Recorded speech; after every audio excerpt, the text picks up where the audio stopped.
This is the slogan. Are you ready? Hotel Tonight. I like hotels because I hate my life.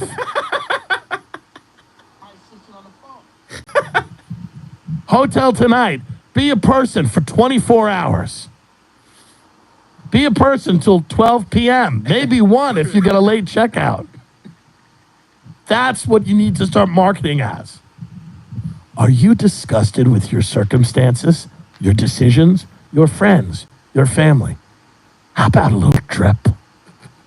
For 24 hours, you can exist in a completely different environment where no one can legally tell you to leave. Hotel Tonight. Do you hate your life? Perfect. Hotel Tonight. I love hotels because I hate my life. That's the direction you need to head in. I went when I was a kid to Disney World. I've talked about this ad nauseum. I have bits about it on stage. I'm not going to go into it. My parents went to kind of like save their marriage. It was a fucking disaster. I went back when I was a tap dancer in a dance troupe. I did the Boogie Woogie Bugle Boy. This is when I was an actor. From 6 to 12, I was a fucking actor. Nobody's done anything in this audience. 6 to 12, I was an actor. I was in nothing really, not a lot. I was in some community theater. I was in some fucking NYU like student film. Like, listen, I tried. I got to like second call back, third call back for Grace Under Fire, and then Brett Butler, that drunk, didn't choose me. She chose the Sweet Life Cody, one of them. Oh, yeah. Dylan or Cody. Yeah. Let me see their name. Yeah, well, whatever. That was probably a better investment long term. Oh, Sprouse. Cole Sprouse. Yeah, isn't that? Yeah, aren't they isn't that the Zach and the two fucking twinks on a boat or something? Yeah, the Sweet Life of Zach and Cody. Yeah. The Sweet Life of Zach and Cody. Yeah, Cole Sprouse and Dylan Sprouse. The Sprouses. They were on the Dan Schneider cruise. And they chose those fucks, whatever. Bygones. And I was a tap dancer before cool black guys took it over. Like Savion Glover, who's a genius. And then everybody wanted to go see Stomp.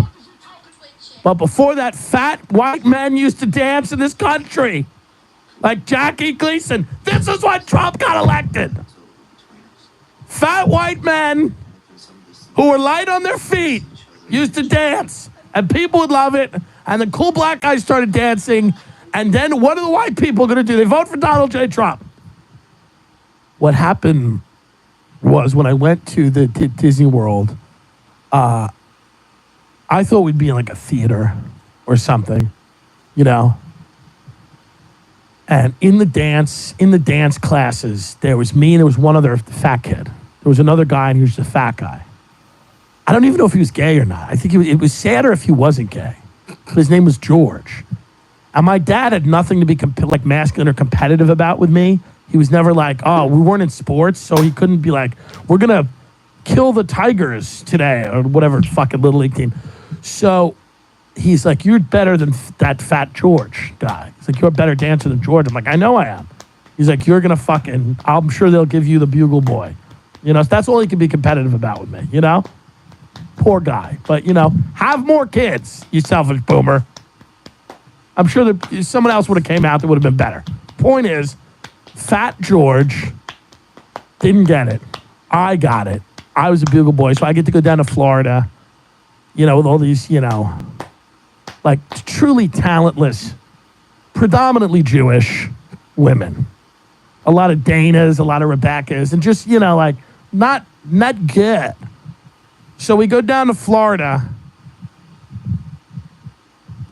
Go play the song from Boogie Woogie Bugle Boy. I want people to hear what it sounds like. The Boogie Woogie Boogie Boogie Boogie. It's an annoying 1920s, like, fucking like. Let me make sure it's not copyrighted. Yeah, right, okay. Yeah, I'm sure it is. Yeah, it's copyrighted. All right, but it's like, the Boogie Woogie Boogie Boogie Company B. The Tuskegee Airmen are fine, or whatever. I don't know. But what it was, so then they fucking, we perform on this stage outside in Disney World that's by the bathrooms. So all these fat tourists are trying to go, they're on a bathroom, we're performing for the bathroom line, literally. And it smells like shit because the shit is wafting out from the bathroom. It's 120 degrees. And we're just flailing around on this stage in the heat. This is what show business really is. That's where all these people get into comedy and they're like, it's not fair. It's like, it's not supposed to be. It's watching your life get ground up like meat, you idiot. So I came from this shit, so I knew how fucking... So we're like flailing our arms around and dancing, and it's the number plays over and over again, right? So there's no new number, there's no new dance. Like it's just you saw the one dance, and then it's like boom, and then it starts again. It goes boom. So these fat tourists on the line are like, so then they start to turn their back to us because they've had enough. I mean, they've seen enough. So literally, I'm watching fat tourists on a bathroom line, just turn their back to you in the middle of like, that to me is Disney World. Like that was, and then at the end of the trip, we went on Splash Mountain, right? And that was fun. So that's Disney World. And that's life for most people. Hell, heat, the smell of shit, and then one moment of weightlessness. And then here's a picture that they'll sell you. That's what it is. You waft through the smell of other people's shit. You're just sweating. You don't know where you're going. You don't know why you're there. You're embarrassed. You're afraid. And then at the end, you get to go down the log flume. You have one moment of weightlessness. That's all life is. You get a photo, you know? So Disney World never did it for me. But then my dad actually, to his credit, took me to a fucking cool place called the Blantyre, which was a fucking castle in Massachusetts. I've talked about this on the show before.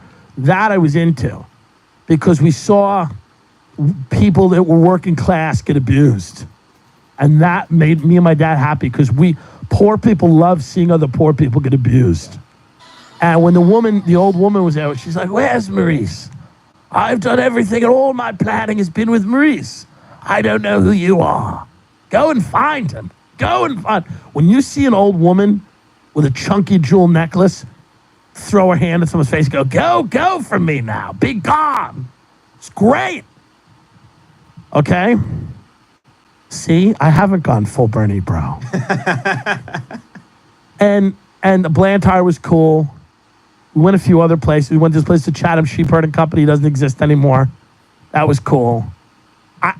Everybody goes on these all-inclusive, and I get it because they're regular people, and there's nothing wrong with being a regular person. It's never really interested me. But many of you seem to be having a fine time doing it. But the all-inclusive thing or the cruise thing or it's kind of gross to me. I think going out in nature is cool. Going to a different city is cool. Learning things on your own. Letting things happen organically. But the idea that like when you're treated like cattle, which is how a lot of people go on vacations, they're treated like cattle and they're basically... They go, these people can't make any decisions for themselves. And they're right. They can't. They're right. Yeah. Here's how much these people can't make decisions. Endorsements still matter. That shocked me. In the presidential race, like endorsements matter. Like Jim Clyburn in South Carolina endorsing Biden matters. It's like, guys, you know who these people are. They've been on your TV. You've seen them. You know what they're about. And you still need somebody to go, no, you click that lever. You vote for this person. These are grown adults. These are grown adults who need another person to go, I think you should vote for this person. Okay. I mean, Jesus.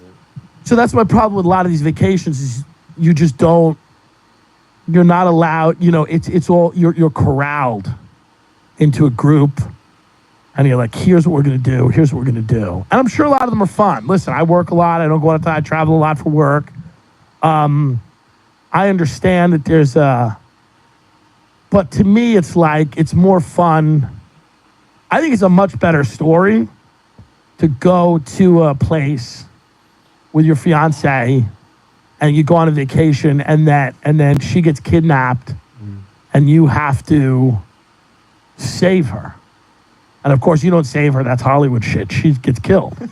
But then you come back from that trip and you're a different person. You understand things that you didn't understand previously. You're able to kind of process the world in a different way. To me, I think that's a better. Now, I don't know. I could be wrong. Maybe I am, but but that's my whole thing with where we're headed. I don't think Bernie's going to win, which is a bummer, but he really could. He could. His fans that are kind of throwing their hands up. Ray Kump had a great tweet. He's like, "You fucking graphic designers, your candidate's still viable. You're sitting in a coffee shop. Yeah. How are you less tough than an 80-year-old guy who had a heart attack?" It's true. It's true. He's still out there. I hope that he wins. I really hope. And it would be an interesting general election campaign to see those two guys go at it. And as long as Bernie doesn't do something stupid and crazy with the open borders or whatever, I think he's got a really good argument against Trump. That being said, what do I know? That's fine. Problems people are going through right now, and I don't want you to think I am, but it's not fun. On May 25th, Floyd visited Cup Foods grocery store in Minneapolis. Well, Cup Foods is not the... Oh, and then all of a sudden, like within 30 seconds, they're both laying in a pool of their own blood. It's just, it's horrific. It's a horrific thing. All caught on by the way, the videos from one of those doorbells. Like a ring cam? A ring cam, yeah. And then, halfway... Yes, I can hear. Bars were a problem. Like sometimes the bank would be like, "We don't want bars in the windows because if this is true, if there's a fire, you can't escape through a window and continue to pay your mortgage. You would just die." And then the people, the neighborhood, the people in the neighborhood were like, "No, we need the bars to keep people out." It was like a weird tension that they had. Well, I was very honored that the idea that your mom and your sister are aware of me or like my show made me very happy. Oh, yeah. No, my sister is the one that put me onto your show, and she's like a huge fan. And I think my mom is like way more advanced than I am. She knew like who Fetty Wap and like Waka Flocka Flame were before I did. And so this is like what I have to deal with. But basically my sister's like a super fan. She was like telling me about how you called Gavin Newsom a wine merchant. Yes. Recently, which I have to push back a little on that. Yeah. I think he's more like a wine rep. Like he's like one of those guys that walks around with like the carry-on luggage. And by the way, my father was that. My father was a failed wine salesman, which is an amazing thing to fail at, by the way. A truly amazing thing to not do well selling wine. But yeah, Gavin Newsom, we called him an effete wine merchant. Yeah. But I love the idea that I hope that she listens to it like while smoking cigarettes in like a Brighton Beach apartment. That's not how she does, but in my head, I just want her to that's okay. Listen to it like in Brighton Beach, in an apartment, smoking cigarettes, just angry and kind of...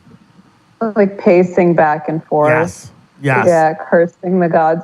No, but so my sister could conceivably be smoking cigarettes now. I think we all quit as a family, but it basically like, this is like a lot is on the line here. There's a lot of pressure because people have been anticipating this moment, this like merger of like Irish and Russian excellence.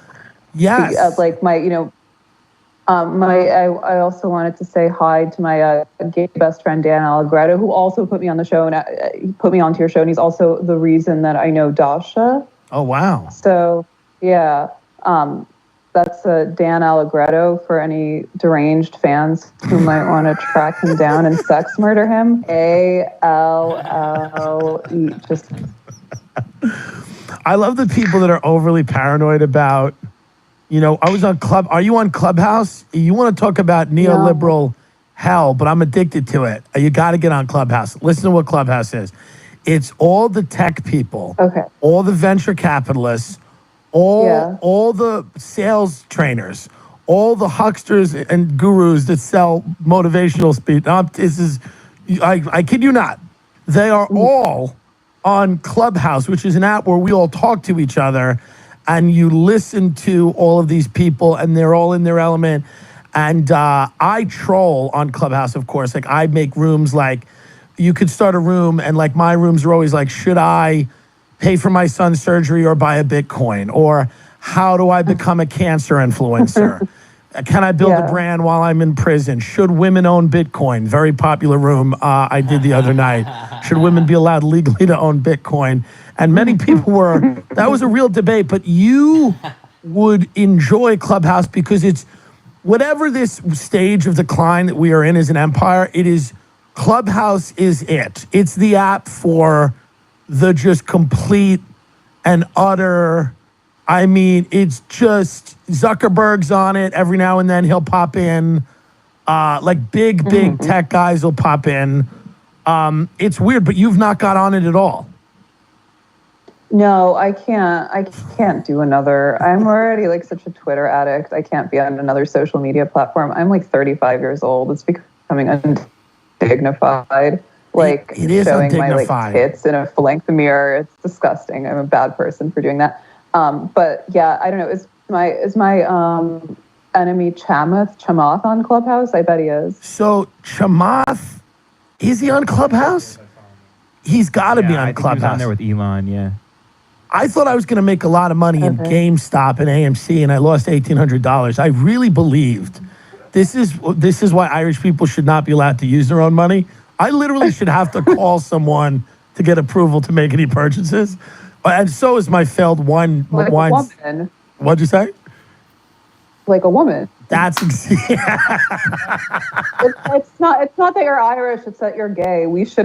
Gays and women should not be allowed to make economic decisions on their own behalf. We're like so incompetent. That's a very good point, because I truly believed, and I'm not kidding you, like when the AMC stock was going up, I was wearing aviator glasses, and I really truly believed that I had figured something out and that I was going to retire, quit comedy, and become something else.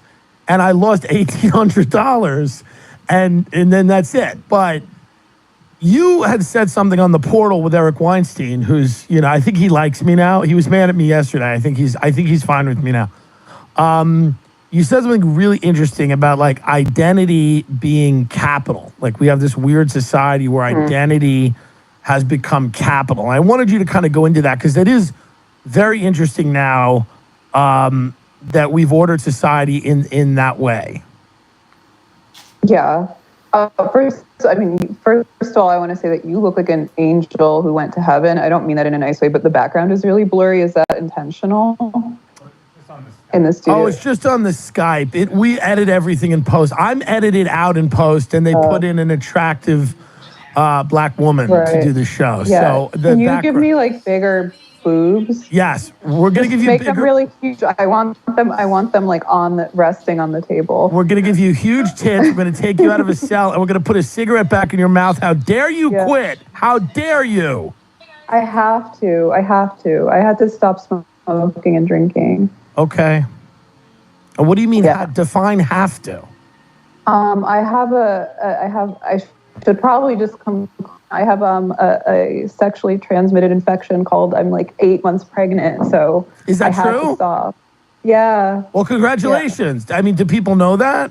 With the next big neoliberal novel, no, they don't. But I'm gonna just come clean because everybody's always speculating. Oh my God! So you're coming clean on the Tim Dillon Show and saying that you are pregnant? Yeah, like a typical woman, I have to drum up some suspense and like emotionally extort people into, I'm going to play the victim for the next 6 weeks. Right. My back hurts. This is unacceptable. I really want to, I want to call, I want to walk around saying this is unacceptable. How do you plan to hold them accountable? Rectify all that. I have like 6 weeks left. Do you have a name picked out for the baby? No, not yet. I'm going to call it neoliberalism or something stupid. I don't know. I haven't thought about it. I think it's like really a bad idea to think, like people are like very precious about this kind of shit, and they like think about it and they give it some like weird like gay Edwardian name. And I just like, I don't know, kids should be like seen and not heard. They should recede into the background, be saddled with like, adult chores. I'm only doing this so I can have like an unpaid domestic servant, because I don't want to pay. I need somebody to produce my podcast. I think that the name my parents gave me, they gave me the name Timmy because they go, let's give him a name where if he is a fat faggot, it will fit so perfectly that it'll, because Timmy is the name that was the name of the pussy growing up. It was the name of the guy that was always joked around about, like Timmy. So they gave me that, which I truly appreciate. Had my name been like Justin, I would have had a different life. Well, you would have been like the class rapist That's true. and not a homosexual comedian. That's a very good Tim's point. a good name. It's like very generic, but cute. I love Tim. Tim's my best friend's name. That's nice. Okay. Yeah, or All my right. new best friend. So anyway, what was the capital thing you said? I said Identity that as capital. It was very interesting. That you guys were talking about. I forget how it came up, but it was basically like it's a zero-sum game now, where Yeah. if Rachel Dolezal is pretending to be black, she's taking an opportunity away from a black woman. If somebody, Right. yeah, so it's strange.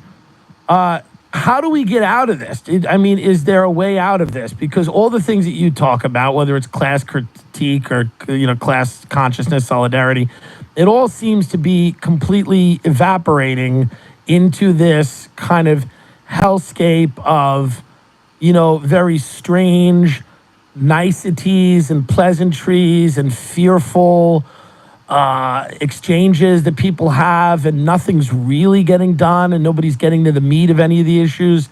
Is there a way, do you see a role for people like yourself on the left to kind of, bring about some new paradigm where people can have real discussions again and make better things happen? I mean, in like the immortal words of my podcasting partner, Dashna Krasova, I think like socialism is over. I think we should leave it behind in 2020. It probably should have been over in 2016, honestly. The advice that I give anybody who feels demoralized or is like despairing is that you have to self-eject and just not engage with these people. Just ignore them, because, they are a very valuable population of bullies, but you have to just starve them, deprive them of attention, which I think people should also do with me if they hate me so much. That advice is across the board. But like, I don't know. I mean, that's the thing. On an individual level, all this identity stuff is like a zero-sum game. Like if Rachel Dolezal decides to identify as black, which is a pretty crazy but generally harmless thing, right? That means she's taking away opportunities from like other people, and this can only exist in like a scarcity, like precarity-driven society, whether or not that's actually real. But we're talking about like this concept of like elite overproduction, that there's like a very small number of seats at the table and everybody is locked in a vicious game of musical chairs. Right. But like, you have to like indulge me for a minute. I studied game theory in college, which is a particularly like shitty and fake subset of economics, which is a shitty and fake social science. And, people treat these things as a zero-sum situation, but it's really like a prisoner's dilemma. Everybody is locked in a suboptimal outcome together, when like the alternative is to mutually acknowledge that this is emotional terrorism and we shouldn't be engaging in it. Yeah. Well, I mean, I know you're a fan of a lot of, I forget the philosopher name, but the culture of narcissism. You'll know more. You'll. Let's go outside.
That.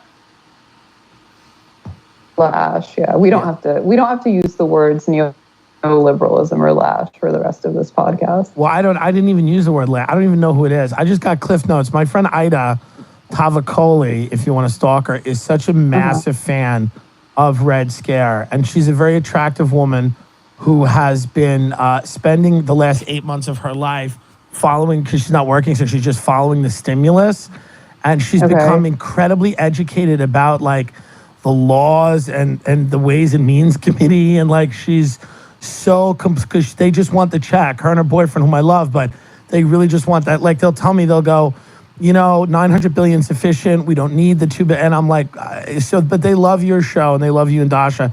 And she told me that you were a big fan of the culture of narcissism. I got in trouble the other day when I tweeted that AOC kind of reminded me of Trump. They have similar characteristics, right? They overlap to a degree. Their politics are different, but there's something about her and there's something about him. Maybe it's how adept they both are at social media, or how they love centering themselves in whatever narrative it is. It seems to be. I have aunts like this, where like they will make their husband's cancer about them. It's fascinating. Yeah. They will make their child's DWI about them. They will make anything about them. So I feel like Trump and AOC have sort of that similarity, is they effortlessly center themselves, by the way. They're very good at it, and it doesn't seem like they're trying, which is really impressive. It just naturally happens. Do you find that similar? Because I know you have some issues with her.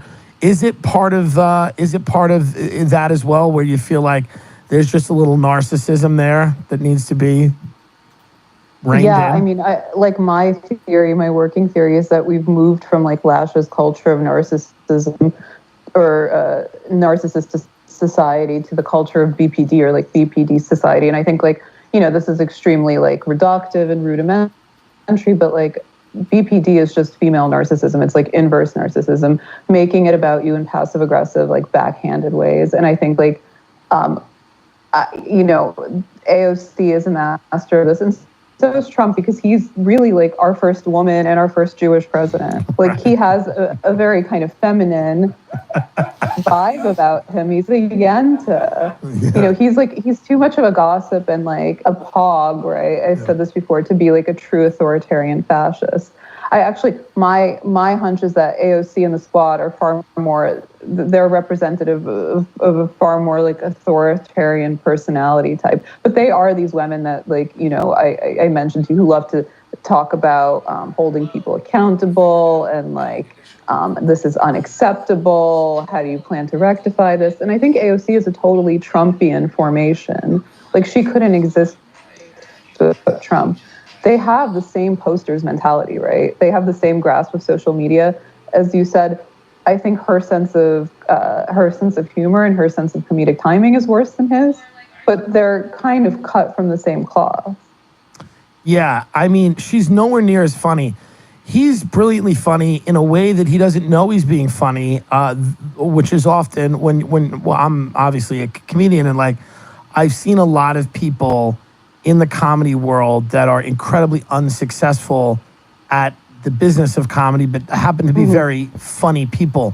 One of the reasons they're unable to put anything together is that they don't know why they're funny, which is, I think, what Trump doesn't know why he's funny. Like he understands the roasting and the insults and things like that, but it's really this kind of, like you said, kind of a gossipy quality, almost like a drag queen. He's bigger than, he's very big. It's gold hair. It's, very, kind of big